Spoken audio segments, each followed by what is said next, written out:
Sebelumnya, perkenalkan nama saya Riani Holisti, nomor JNIM 104. Di sini saya akan menjelaskan mengenai struktur ilmu sosial. Apa itu struktur ilmu sosial? Struktur ilmu sosial merupakan susunan atau bangunan pengetahuan yang mempelajari manusia sebagai makhluk sosial. Berbeda dengan ilmu alam yang mempelajari benda fisik, ilmu sosial fokus pada hubungan manusia, interaksi sosial, perilaku, budaya, serta berbagai fenomena yang terjadi dalam masyarakat, seperti perubahan zaman, teknologi, globalisasi, hingga perubahan budaya, membuat struktur ilmu sosial ikut berkembang. Karena itu, mempelajari struktur ini membantu kita memahami berbagai masalah sosial secara lebih kritis dan ilmiah.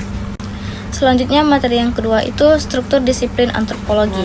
Antropologi mempelajari manusia dari berbagai aspek, baik fisik maupun budaya. Ada dua ruang lingkup besar dalam antropologi. Yang pertama itu antropologi fisik. Di sini kita mempelajari manusia sebagai makhluk biologis, bagaimana manusia berevolusi, bagaimana ciri fisik berbeda antar wilayah, serta bagaimana manusia beradaptasi dengan lingkungan selama ribuan tahun.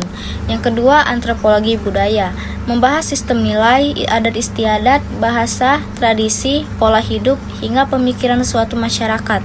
Antropologi budaya terdiri dari yang pertama, arkeologi, yang mengkaji peninggalan masa lalu. Yang kedua, antropologi linguistik, yang mendalami bahasa sebagai bagian identitas. Yang ketiga, etnologi, yang membandingkan budaya berbagai suku bangsa. Antropologi mengajarkan kita untuk memahami perbedaan budaya dan menghargai keberagaman manusia. Materi yang ketiga itu ada struktur disiplin ekonomi. Ekonomi adalah ilmu tentang bagaimana manusia memenuhi kebutuhan dengan sumber daya yang terbatas. Terdiri dari dua cabang utama. Yang pertama, ekonomi mikro, menganalisis bagaimana individu, rumah tangga, dan perusahaan mengambil keputusan, termasuk bagaimana harga barang terbentuk, bagaimana konsumen memilih, dan bagaimana perusahaan berproduksi. Yang kedua, ekonomi makro, yang berarti mengamati perekonomian secara keseluruhan, mencakup inflasi, pengangguran, pendapatan nasional, pertumbuhan ekonomi, hingga kebijakan pemerintah. Ekonomi membantu kita memahami hubungan antara kondisi individu dengan kondisi negara secara luas. Struktur disiplin geografi ada tiga. Yang pertama yaitu geografi fisik. Geografi fisik ini mempelajari fenomena alam di permukaan bumi beserta proses yang membentuknya. Contohnya itu ada iklim, cuaca, tanah, air, tumbuhan, hewan, bentuk muka bumi, serta dinamika lingkungan. Tujuannya untuk memahami bagaimana cara alam bekerja dan mempengaruhi kehidupan manusia. Yang kedua itu ada geografi manusia. Geografi manusia ini berfokus pada aktivitas manusia, pola persebaran penduduk, budaya, ekonomi sosial, dan bagaimana cara memanfaatkan ruang di bumi ini. Tujuannya untuk memahami hubungan manusia dengan lingkungannya serta apa sih pengaruh kegiatan manusia terhadap ruangan. Yang ketiga ada geografi regional. Baiklah, selanjutnya itu ada struktur disiplin sejarah. Struktur disiplin sejarah ini juga terbagi menjadi tiga bagian. Yang pertama itu ada sejarah sosial. Sejarah sosial ini mempelajari kehidupan masyarakat pada masa lalu seperti pola hidup, pendidikan, hubungan sosial, kelompok masyarakat, dan perubahan sosial yang terjadi dari waktu ke waktu. Tujuannya untuk memahami dinamika masyarakat dan bagaimana perkembangan tersebut mempengaruhi kehidupan saat ini. Yang kedua itu ada sejarah ekonomi. Sejarah ekonomi ini mengkaji aktivitas perekonomian di masa lalu, termasuk perdagangan, pertanian, industri, sistem mata uang, dan kebijakan ekonomi. Melalui sejarah ekonomi ini, kita dapat melihat bagaimana kondisi ekonomi suatu bangsa berkembang serta dampaknya terhadap masyarakat dan negara. Yang ketiga itu ada sejarah kebudayaan. Sejarah kebudayaan ini berfokus pada perkembangan budaya manusia di masa lampau, misalnya seni, adat istiadat, bahasa, agama, dan ilmu pengetahuan. Tujuannya untuk mengetahui bagaimana sih budaya suatu masyarakat itu dapat terbentuk, berkembang, dan diwariskan hingga masa kini.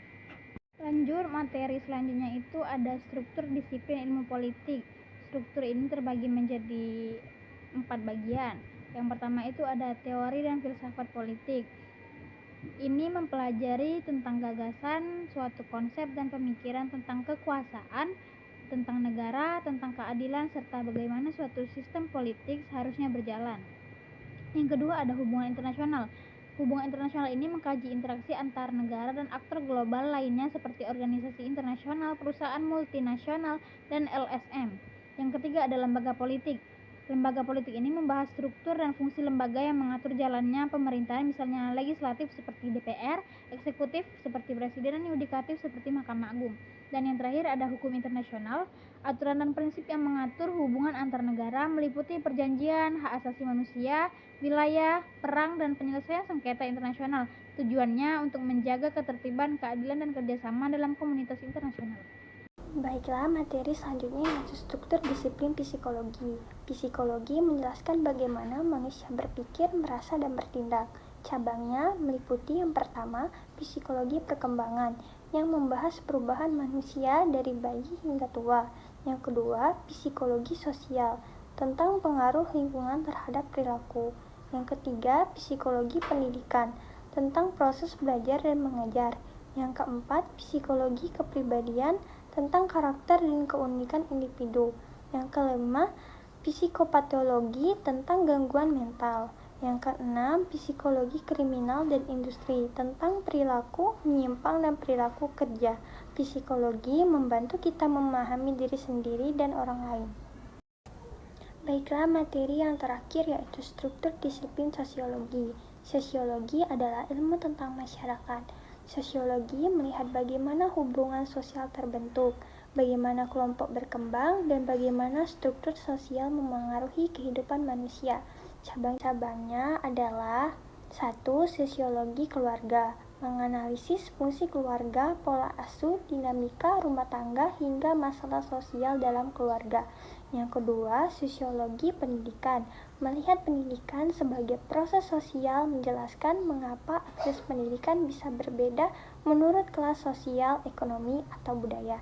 Yang ketiga, sosiologi ekonomi, mengkaji bagaimana aktivitas ekonomi dipengaruhi norma, budaya, kepercayaan, dan jaringan sosial.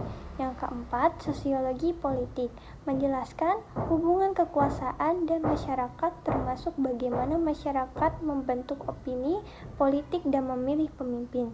Yang kelima, sosiologi agama, mempelajari peran agama dalam membentuk perilaku, nilai konflik, solidaritas, serta identitas kelompok.